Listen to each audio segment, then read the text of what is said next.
త్రిముఖ పోటీ అని కొంతమంది అంటున్నారు. లేదు, ప్రధాన పోటీ బీజేపీ మీ మధ్య అంటున్నారు. ఇప్పటికే కొన్ని వివాదాస్పద వ్యాఖ్యలు చేశారు. రిగ్గింగ్ చేసే అవకాశం ఉందని చెప్పి మీ చీఫ్ అంటున్నారు. ఎన్నికల్లో 15% ఆధిక్యం ఇస్తేనే అక్రమాలకు అడ్డుకట్ట అని చెప్పి కేజ్రీవాల్ గారు అంటున్నారు. ఏంటి, ప్రచారం ముగిసింది, పోలింగ్ బిగిన్ అయింది, మీకేం నమ్మకం ఉందా? ఎస్ అండి, ఇప్పుడు నేను యాక్చువల్ గా ఢిల్లీలో నుంచి బయలుదేరుతున్నాను. చెప్పండి సార్. ఆన్ ద వే ఉన్నాను. నిన్న మొన్న కూడా అంత ఇక్కడే ఉన్నాం మేమంతా. నాకు ముందుగా అక్కడ ఉన్న వాళ్ళందరికీ, తర్వాత ప్రేక్షకులందరికీ నమస్తే అండి. కొంచెం డిస్టర్బ్ అయింది నాకు దానివల్ల. అయితే ఇక్కడ ఏంటంటే ఇంతకుముందు మాట్లాడిన వాళ్ళ వక్తలు కొద్దిగా నేను అయినా నాకు వర్షన్ అంతా తెలుసు అంత మొత్తం. అది చెప్పండి. వాళ్ళు చెప్పినట్టుగానే ఇది అవినీతికి వ్యతిరేకంగా వచ్చిన పార్టీ. మేము కేజ్రీవాల్ గారు ఎప్పుడు కూడా ఆయనకి అధికారం కోసం రాలేదు. ఆయన రావడమే ప్రజలు కట్టిన పన్నులు ప్రజలకే చెందాలి అన్న నినాదం మీద అవినీతికి వ్యతిరేకంగా వచ్చింది. అందరూ చెప్తున్నారు, వాస్తవం అది. దాన్ని ఇంప్లిమెంట్ చేయడానికి చేసిన ప్రయత్నాలు చాలా బాగా ప్రయత్నం చేశారు ఆయన. స్టార్టింగ్ లో రావడం, మళ్ళీ అక్కడ మనకి ఆయన మెజార్టీ లేకపోవడం, మళ్ళీ ఎన్నికలు రావడం, దాంట్లో 67 సీట్లు, తర్వాత 62 టోటల్ గా ఇంప్లిమెంట్ చేయడం చేశారు. ఇది ఇక్కడ జరిగింది, యాక్చువల్ గా జరిగింది ఏంటంటే ఇక్కడ ఇది ఒక ఇంప్లిమెంట్ చేసుకుంటూ వెళ్తున్నాడు ఆయన. ప్రజల్లో మంచి అభిమానం వస్తుంది. ఓ పక్కన పంజాబ్ రాష్ట్రంలో కూడా అధికారం అద్భుత మెజార్టీతో రావడం జరిగింది, ఊహించలేదు ఎవరు అక్కడ కూడా. అలాగే గుజరాత్ లో వచ్చింది, గోవాలో. అలా వేళ్ళుకుంటూ పోతున్న కొద్దీ భయం పట్టుకున్నది ఎవరికంటే ముందు మొట్టమొదటి భయపట్టుకుంది మోడీ. ఎందుకంటే రేపు పొద్దున ఇంకొక నేషనల్ పార్టీ ఎదిగింది, ఆల్టర్నేట్ క్యాండిడేట్ ఒక ప్రైమ్ మినిస్టర్ క్యాండిడేట్ ఎదుగుతున్నాడు ఆయన. అద్భుతమైన ప్రచారం పొందుతా ఉంది. ఎలా అడ్డుకొట్టాలన్న దాంట్లో చేసిన కుయుక్తులే ఈ లిక్కర్ స్కామ్. అక్కడ స్కామ్ పెద్ద స్కీమ్ అది. ఇప్పుడు ఇంతకుముందు మాట్లాడి చెప్తున్నారు కదా ఆయన చాలా ప్రాబ్లం బయటపడుతుందని. సార్ 2.5 years 2.5 సంవత్సరాలు ఎఫ్ఐఆర్ దాన్ని సబ్మిట్ చేయకుండా, డీటెయిల్స్ సబ్మిట్ చేయకుండా చేశారు. జనరల్ గా నాకు తెలిసి సిబిఐ సిఈడి రైడ్లు ఏమైనా దొరికితే గనక వాళ్ళు సిఐడి అనో లేకపోతే ఈడీ అనో నోట్ల కట్లని పెడతారు, డబ్బులు దొరుకుతాయి, బ్రహ్మాండంగా ప్రాపర్టీస్ దొరుకుతాయి. ఇక్కడ దాదాపు 140 మందిని రైడ్ చేశారు, పట్టుకున్నారు, ఇళ్ల మీద దాడులు చేశారు, అరెస్టులు చేశారు. సార్, మీరు చెప్తుంది ఏదో సినిమాటిక్ గా ఒక కరప్షన్ అంటే పట్టుకుని రైడ్ చేస్తే ఇలా కాకుండా పాలసీ మేకింగ్ లో కదా తేడాలు వచ్చినాయి. పాలసీ మేకింగ్ లో ఖజానాకి దెబ్బ తగిలింది. అది ఒక లెఫ్టినెంట్ గవర్నర్ అంశాలు గమనించినప్పుడు ఇది ఐడెంటిఫై చేశారు. ఇవి కదా ఇష్యూస్. మీరు అన్నది చెప్తున్నా, పాలసీ మేకింగ్ కరెక్టే, కానీ 100 కోట్లు అన్నారు కదా, నేను దాని మీద చెప్తున్నాను. పాలసీ మేకింగ్ కూడా చెప్తాను. పాలసీ మేకింగ్ మీద ఇది యాక్చువల్ గా ఈ లిక్కర్ పాలసీని తయారు చేసిన తర్వాత సంతకం పెట్టింది ఎవరు తెలుసా మీకు? మిస్టర్ అనిల్ బైజల్ 6 చేంజెస్ ఇచ్చిన తర్వాత అనిల్ బైజల్ గారే సంతకం పెట్టిన తర్వాతనే పాస్ అయింది ఇది.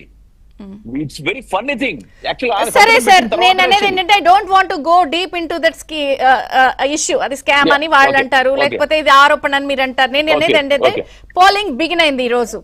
సో ఇది మీకు ఒక పెద్ద మేజర్ ప్రాబ్లం గా అనిపిస్తుందా? 4వసారి మళ్ళీ పీఠం వచ్చే అవకాశం ఉందా? విపరీతంగా ఆరోపణలు. అండ్ మీ పార్టీ వ్యవస్థాపక సభ్యులు ఎవరు కూడా మీతో లేరు. పార్టీ పెట్టి అధికారంలోకి వచ్చేసరికి వాళ్ళని ఇలాంటి అన్ని మైనస్లు మీకు కనిపిస్తున్నాయి. చెప్పింది ఒకటి, చేసింది ఒకటి. సేమ్ టైం ఉచితాలు విపరీతంగా అనౌన్స్ చేసి రాష్ట్ర ఖజానాకి భారం కల్పించే పరిస్థితి. జనరల్ గా ఎలా ఉంటుందంటే ఉచితాలు ఇస్తున్నప్పుడు ట్యాక్స్ పే చేసే వాళ్ళకి చాలా కోపం ఉంటుంది, ట్యాక్స్ పేయర్స్ కి. సో ఇవన్నీ మీకు మైనస్లు కదా ఈసారి. ఒక్కసారి అండి, నేను దీంట్లో మీరు చాలా ప్రశ్నలు దీంట్లో చెప్పడానికి. ఉచితాలకు వచ్చినప్పటికీ ఇక్కడ ఉచితాలు ఎక్కడా లేదు. మీరు వెరీ వెరీ కైండ్ ఇన్ఫర్మేషన్. మేమే కనుక ఉచితాలు ఏంటో కనుక మళ్ళీ మోడీ ఎందుకు ప్రచారం దాన్ని మళ్ళీ ఇంప్లిమెంట్ చేస్తారు?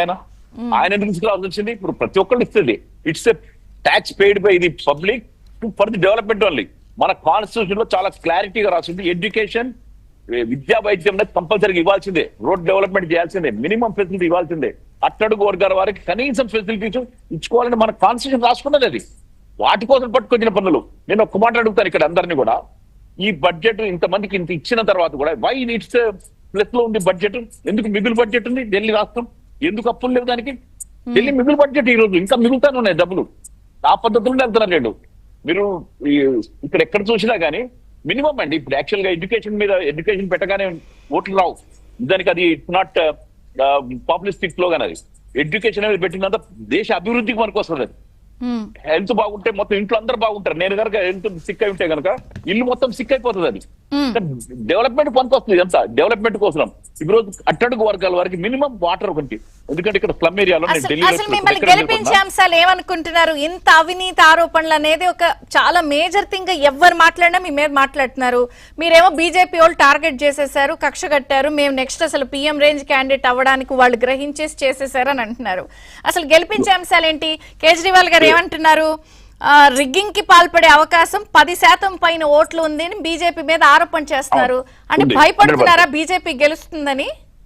లేదు, ముందే ఇక్కడ ఒకటి సానుభూతి చెప్పాలండి రాజకీయానికి తెర ఇక్కడ. తీశారా?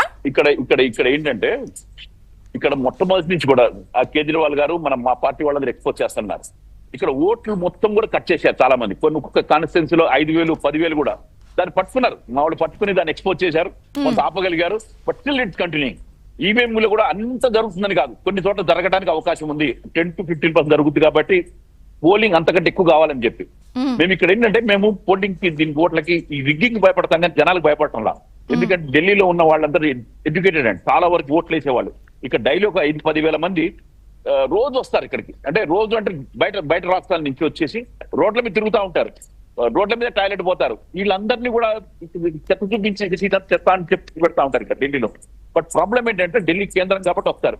సో వీళ్ళందరికీ కూడా ఫెసిలిటీస్ ఇస్తున్నారు. ఇక్కడ రెంట్కున్న వాళ్ళకి కూడా వాటర్ సిస్టమ్ ఇవ్వడం ట్రై చేస్తున్నారు, రెంట్కున్న వాళ్ళకి కూడా కరెంట్ సిస్టమ్ ఇవ్వడం చేస్తున్నారు.